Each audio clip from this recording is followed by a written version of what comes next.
Algeria's President Abdelaziz Bouteflika has announced a major cabinet reshuffle after weeks of protest with demonstrators demanding his resignation. Local media reports that 21 out of the country's 27 ministers have now been replaced. The president still retains his title as defense minister just days after Algeria's powerful army chief, General Ahmed Salah, urged the president to stand down. Other new cabinet members include Sabri Boukadoum, who will replace Ramatani Lamamra as foreign minister. Despite numerous calls for Mr. Bouteflika to step down, he remains defiant, making all these changes. Now aged 82, he has rarely been seen in public since suffering a stroke in 2013.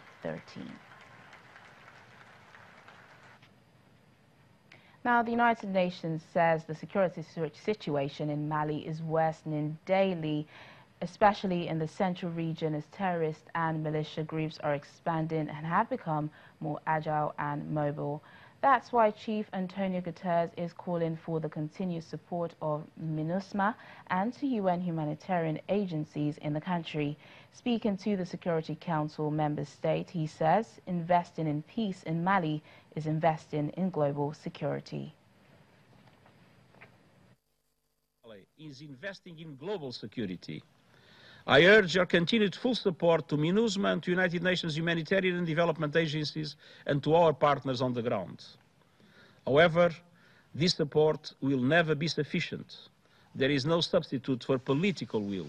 And I call on the government of Mali, the leaders of the political opposition and the signatory movements to redouble their efforts to overcome the challenges the country is facing.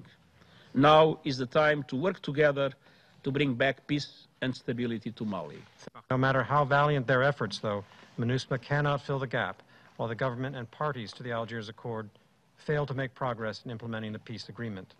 And this Council has tried during MINUSMA's 6 years to get the mission to perform optimally and minimize risks to peacekeepers. And the inability of the parties to make significant progress after signing Mali's peace agreement in 2015 has inhibited the mission's ability to implement the mandate. This failing has put civilians, peacekeepers, and domestic and international forces at greater risk from terrorism, as communal violence has spread throughout the region. Despite some progress in the last several months, and after only modest progress in prior years, it's time to evaluate whether a peacekeeping mission in such an environment is the appropriate or effective solution to the problem set in northern Mali.